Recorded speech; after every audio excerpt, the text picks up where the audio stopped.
Mga Poppy, welcome to my channel. Welcome to Poppy's Vlogs. So ngayon ka Poppy, napakaganda ng weather natin. So it's the Saturday and pakita ko sa inyo anong update natin sa ating mansanas kasi napaka prutas mga ka-Poppy. As you can see, this is our mansanas. Daming apples mga ka-Poppy. Isang puno pa lang to.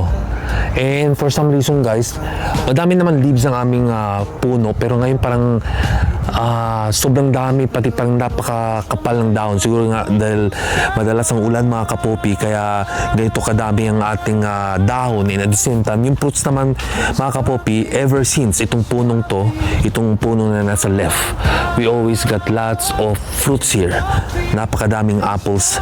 And yung mga iba nga, hindi na nakakaabot sa matured size nila at nalalaglag na. Pero kahit malaglag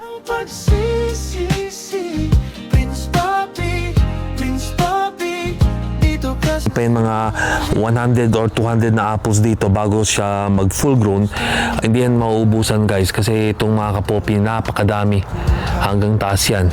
So yun, ateriya ko na from Montreal, kung matuloy sila dito ay makakapa-harvest pa sila dito ng apple. Unfortunately lang hindi nga nila madadala sa Pilipinas mga ka-Poppy. Yan ang ating mga apples. Yan. Ang weather natin ngayon guys, medyo malamig-lamig, but it's okay, at least we get some sunlight. So ito ang ating apples. Yan. Nakikita yung mga ka-Poppy. So sino man nanonood ng ating channel mga ka-Poppy, I'm just showing you guys kung gaano karaming apples natin, and we're going to have an apple mukbang pagka around end of July or August, kasi pwede na makakain ng mga apples natin mga ka-Poppy. Ang mahirap lang ngayon mga ka-Poppy, napakaraming lamok ngayon. May araw nga pero yung lamok hindi naman natatanggal, mas dumadami pa. So ito, hindi na ito apple mga ka-Poppy. This is the maple leaf. So just to give you an idea, yung mga ngayon lang nanood ng ating vlog, ito ang ating maple leaf. This is the national emblem of Canada mga ka-Poppy. So let's switch to the to our other apple tree mga ka-Poppy. So kita nyo naman, kaya nabanggit ko sa ating apple tree 1, napakaraming dahon. Itong ating second apple tree, ito madami din ito magbunga, pero hindi siya gaya ng apple 1. Itong apple tree number 2 natin, may mga apples din siya, madami din, pero mas madami pa rin yung apple tree 1 natin. Yung mga ka-Poppy, kita nyo, kuha tayo, marami talagang bunga. Ito, yan. So yung mga ka-Poppy, yan kadami. O dito, matutuwa kayo sa dami ng apples mga ka-Poppy. See? Yan. Yan. Mga apples natin yan, no? Isang puno pa lang yung mga ka-Poppy. Ayan. Ayan. Kaya mga ibon, maraming pumupunta ditong ibon kasi nga marami silang mapagtatambayan. Iba kumakain ng apples. Iba naman mga ka-Poppy, dyan sila naglalagay sa apples natin, dyan sa mga branches. Daming apples, oh. Yan. So I'm really happy that we got this apple tree, and we had this since 2007 when we moved to this house. Hindi nakatagal ang apple tree natin guys, pero yung dumating kami dito mga ka-Poppy, hindi ganito kadami ang apples. Now we've been here for more than 2007, 2017, like almost 20 years. Ganito na siya kalaki mga ka-Poppy. Yan. So this is really a blessing for us, kasi ever since when we plan to get a house, we plan to have an apple tree. Mahirap lang ang maintenance, lalo po fall season, kasi pag nalalaglag ang mga dahon mga ka-Poppy, ang daming linisin. But you know, it's okay. At least napapakinabangan namin during fall season ng apples or during summertime. And at the same time, I would say hindi naman lahat ng bahay may apple tree, so we're still lucky to have it.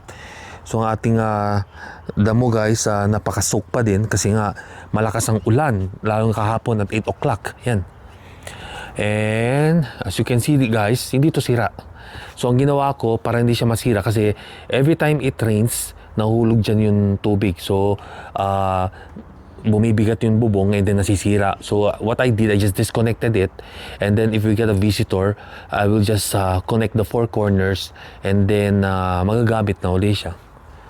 So itong ating kapaligiran mga kapopi, and this another peonies, yan. And this one, actually this is a form of weed or plant siguro, kasi this from our neighbor na gusto ko dati, kaya lang yung tinanim ko, it crawls like a weed, so hindi na siya mapigilan. So I need to do some weeding, tanggalin yung mga kapopi.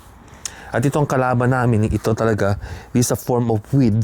Dapat yan pagka tatanggalin namin, we need to use scissors, yung pang gardening, kasi pag gagamitin namin ng trimmer, nasisira. Ayun ang kalaban namin pag nagkakat kami ng grass.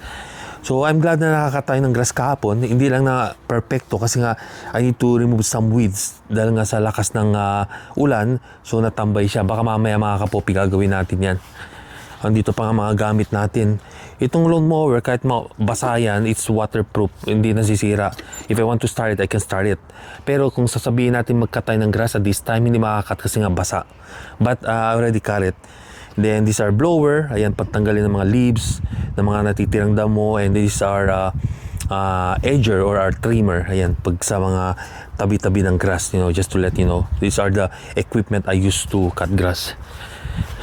Ever since mga kapopi, summer came, we're not able to stay here. Siguro sa deck, doon pa kami nakakastay sa taas. Mga 2 beses kami nakastay sa taas. Pero dito, hindi kami nakakastay. Kasi nga, ang weather natin is really terrible mga kapopi. Of course, my favorite duyan. Dito tayo nagtatambay-tambay mga kapopi. Pagka gusto natin mag-chillax, ayan, popi. Diyan. Kasi dito mga kapopi, maganda kasi may shade. And gusto mo lang mag-relax, ganyan lang. Ito lang ginagawa ko mga kapopi. Ayan. And if my son's here and my wife's here, dyan, nakaupo sila dyan, or magkatabi kami ni Mrs. o ng anak ko. So dito na tayo nagchichilax-chilax mga kapopi. So today guys, ang ginagawa ni Mrs. ay mang-inasal or chicken inasal na paborito ko. So bumili tayo ng marami-raming chicken para hindi bitin mga kapopi. So ang ginawa namin, since we can do barbecue here, but it's pretty tough in the sense that there's lots of insects right now. So we prefer to do an air fry sa ating chicken. So I'll show you guys how we did it. You know, syempre madali lang yun, ilalagay mo lang chicken sa air fryer. But let's see how it differs in terms of taste. Kasi yung chicken inasal natin the last time, niluto natin sa charcoal, where it should be. Pero ngayon nga, dahil nga medyo malamig-lamig, mahangin dito sa labas and malamok. So we decided to do a air fryer chicken inasal for a change.